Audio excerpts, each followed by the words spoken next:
Hey guys, welcome back for Chapter 3 in SH 100, Principles of Public Speaking Online. Chapter 3 deals with selecting a topic and purpose for speaking. In Chapter 2, we talked about preparing for your first speech. This is another way to sort of prep to come up with an idea or topic for your speeches, go through the process of how to do that effectively and what not to do when choosing a topic. You guys will have the privilege, if you want to call it that, of choosing your own topics for your prompts in this class. That can be overwhelming. A lot of times students think of a lot of things they might be able to talk about, or conversely can't think of anything that they want to talk about, and that gives them a little bit of anxiety and stress. Choosing a topic shouldn't be that difficult, so we're going to go through some processes of how to get to those topics and refine those down into something that you can talk about for anywhere from 1 to 5 minutes, so the speech range that you guys have in this course. We heard the term brainstorming before, right? We know what that means. Sitting there and just thinking of everything, right? Thinking of topics, thinking of points that we could make. So that's brainstorming, and that's one of the key things you can do here to develop a topic. There's two different types of brainstorming, okay?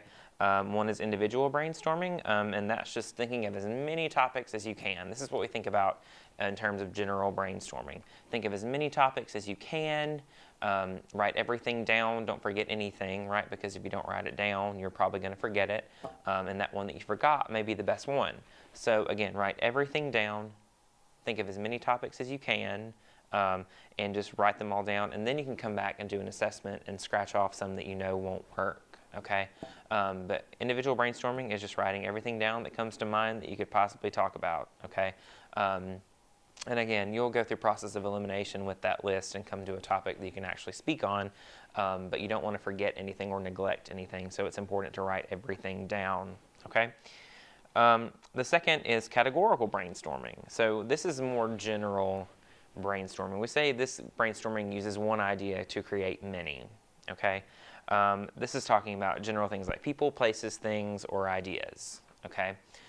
So if I were to, using my background, do some categorical brainstorming, let's say I wanted to talk about marketing. Okay, so big, broad topic of marketing. Now, it's broader to me than it probably is to you guys, because that's what my degree is in. But it's a big, broad term. So if I wrote down marketing, okay, I could then use that term to go into more specific things. Do I want to talk about social media marketing? Do I want to talk about web marketing? Do I want to talk about print marketing? Do I want to talk about international marketing? Okay, that one general idea of marketing then creates a lot of different topics that you can talk about, more specific topics that you could hone down and speak on. Okay, so categorical brainstorming is different from individual brainstorming in that individual brainstorming, you write down everything. Okay, that's just sort of top of mind, write everything down. Categorical brainstorming is different in that you use one of those topics and then stem off from there into more specifics, okay, using that one idea to create many, okay? And again, both of those can be really useful ways to develop topics. You've got a lot of stuff going on in your head that I don't even know about, so just make sure you write everything down because those could be the better topics, okay, that you could choose. There's also something called a personal inventory, okay? And this is important for the informatives that you will do later on. But consider your life. So consider your experiences, your attitudes, your beliefs, your interests, your extracurriculars, any skills that you have. Consider those as something that you could potentially write about. Your lived experience is very different than that of your classmates or of myself. So you have something there that you can talk about, okay? Because I guarantee you something in your life is different than your classmates or your audiences, okay? So take a personal assessment, sort of look introspectively, look inside yourself and think about your life and something interesting that you could talk about. If you're involved in theater, maybe talk about that. If you play golf, talk about golf. If you won an award for something unique one time, talk about that. If you have an interesting hobby, you do something on the side that's really interesting, use that as a topic because, again, it doesn't matter what you talk about, you just have to have a connection to it. Okay, so that personal inventory can really help with that. Okay, And then the last one is sort of a last-ditch effort. Think about current things going on in the world. Okay, so current topic identification. What's going on in the news? What's happening around the world? What's on the minds of your audience, right? What is something major going on in the world right now that you could potentially talk about, that you could give us more information about, okay? It can be anything. I had one student talk about human trafficking, how big of an issue that is, especially in this corridor where we live with the I-20 and that thing. It's a really big deal. We've had people talk about political things. We've had people talk about natural disasters, just what's going on in the world, something that you've seen that interests you that you want to find out more information about. If you want to find out more information about it, there's probably someone in your audience who does as well. Okay, so that can be a really easy way to come up with a topic to discuss. All right, so that's easy ways to brainstorm topics. Just think of what's on your mind, write it down. That's one. Think of some sort of big, broad topics and narrow them down into more specifics. That's categorical brainstorming. That's two. Do a personal inventory. Look at yourself. Look at your life. Think of interesting facets that you could speak about your own life. That's three. And four is looking in the news and looking at current events, seeing what's happening, seeing what you're interested in, finding out more information about that to use as a topic. That's number four. Okay, so again, all of those combined, through all of those methods, you should be able to find a decent topic to talk about. And again, if you're having trouble with this, we'll discuss it as we get closer to those other speeches where you talk about your own topic. If you have questions about it, we can sort of work through that and try to get you a good, solid topic to discuss. Okay. Once you've done that sort of brainstorming exercise, there's 5 more steps on how to make sure it's good enough to talk about for that allotted amount of time and that your audience will be interested in it, okay? So again, the first one is just brainstorming those topics, okay? Generate a large number of ideas. Again, write everything down, okay? Go through sort of all of those initial 4 steps of brainstorming. Write down anything that you might be interested in talking about, okay? The second one is to determine your speaking purpose, okay? What effect do you want to have on your audience, okay? Is it to inform? Are you going to tell them about something? Is it to persuade them to think a certain way about something? Or is it just for entertainment, okay? Are you there to make them have a good time, okay? But knowing that purpose is really important, and that will kind of dictate what kind of topic you choose, okay? You wouldn't want to focus on something really unrelated if it doesn't relate to one of those 3 topics or one of those 3 purposes, okay? So you want to know what your purpose is. Then, after you determine your speaking purpose, determine your specific purpose.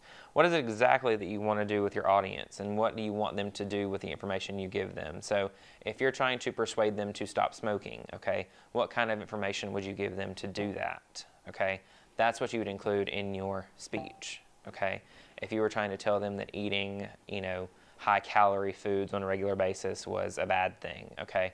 What information would you use in your speech to relay that information, okay? That's the specifics, okay? What end goal do you have for them, okay? Is it for them to change their eating habits or their smoking habits or something like that? You need to know that, because that, again, will dictate what information you include in that speech, okay? Once you know what that purpose is, that specific purpose, that end goal, okay, you select your main points, okay, and this is for your body paragraphs, all right? So ideally we want 2, 3, 4 really solid points that you can make to relay to your audience about your topic that relate to your purpose, okay? You want to use those in the body of your speech. Brainstorm, again, for those main ideas, okay? If you want to say, smoking is bad, we all know that it's bad, but 3 reasons why it's bad. It has been linked to lung cancer, it has been linked to teeth problems, and heart disease. Okay, so 3 different health issues, but again, very strong cases for all 3 of those. Okay, and again, that creates a compelling argument for your overall speech that says, hey, smoking is bad because of this, this, and this. Okay, but brainstorm those topics.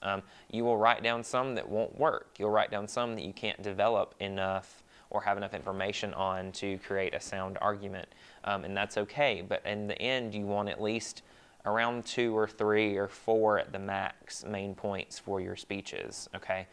Any more than that, your audience won't remember them. Any less than that, and your argument isn't as solid as it could be. Okay, so you want to make sure that you have at least those 2, 3, 4 points to make in your speech, in the body of your speech. And then once you're done, okay, you want to analyze your audience. Okay, once you've written all that down and gotten all those aspects written down, ready to go for your speech, you want to analyze your audience. Okay, and again, why do you want to do that? Well, if this is a specific group, you want to make sure that you cater your speech to them.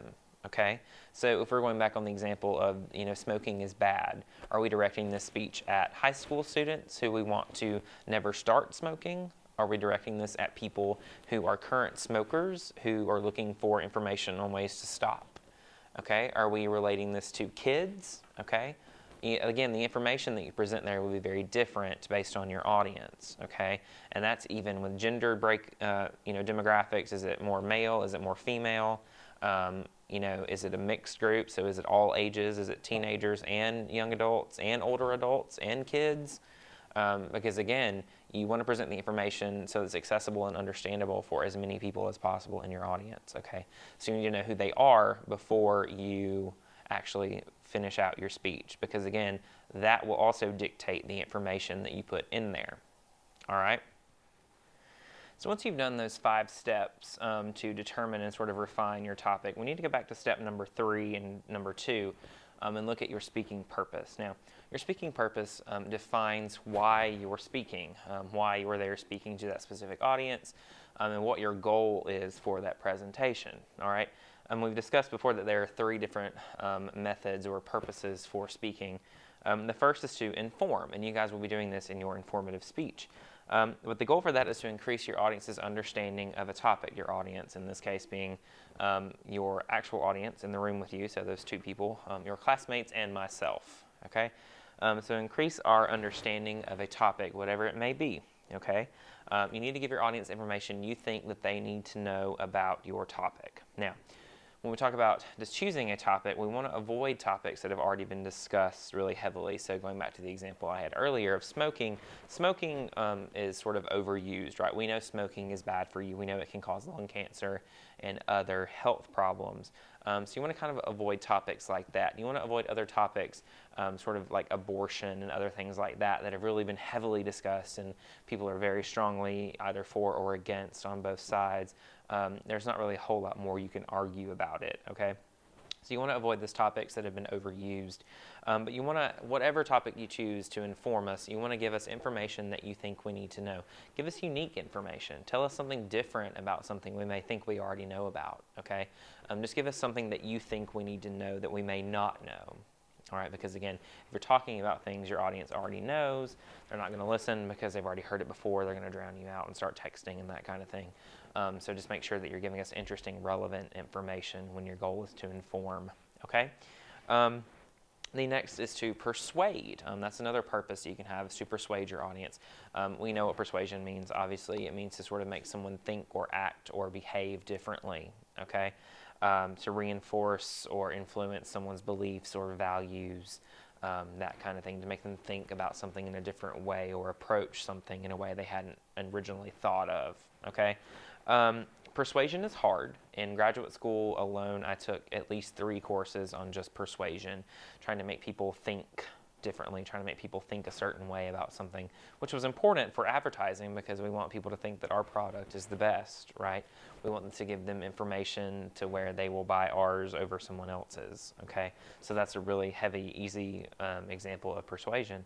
But again, persuasion is hard, okay?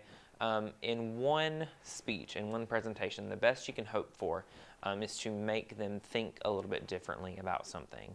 You give them information about the topic that maybe they hadn't thought about that makes them approach it a little bit differently, okay? Now, you probably won't change their beliefs right away, or their beliefs right away, and that's okay. But if you can put that little inkling in their mind about it to make them say, maybe I could think about it this way, or maybe I should think about it this way. Maybe I'll go reassess my own value system and my own beliefs about this topic because of what you said. Then you achieved your goal. Okay, you may not get an immediate reaction, but if they can keep thinking about it, then the persuasion might actually happen. Okay, persuasion is hard. Informing is easy, but persuasion is really hard. Okay, so you have to do your best to sort of make them think differently. All right. And the last one, initially we called it entertainment, but these are called special occasion speeches. This is anything that sort of highlights a special event, so maybe a welcome at an event, a graduation speech, a commencement speech, a wedding reception speech, an acceptance speech for an award. All of those are very special occasions, but you need to know that the same principles apply in those situations. You need to grab their attention, you need to keep it, and you need to make your points clear and concise. Okay, regardless of those speaking situations, the principles are the same. Okay, but again, determining that purpose will determine what information you put in your speech. Okay, all of this comes full circle, and all of these aspects need to be included in your evaluation of your speech and of your topic. Does this topic do what I want to do with this speech? Okay, does it serve the purpose that I want it to serve in this presentation? Okay, is my audience going to listen to me based on the information that I have in this speech? Okay, so think about all those questions as you go through all this. All right, so that's chapter 3. Chapter 3 is pretty short. It will be included on your quiz that will be posted soon, so be on the lookout for that. It does cover chapters 1 through 3, so again, look through these notes, look through these videos, get your textbook and read through those chapters, because again, the quizzes do come from the textbook. So make sure that you've at least skimmed through those chapters and make sure you know those key terms and highlighted points. Next, we'll go over chapter 4, which is about audience analysis. Again, this is sort of the key chapter that you need to know about public speaking is your audience. So then chapter 4 is very important. So be on the lookout for that video to be posted pretty soon. Thanks.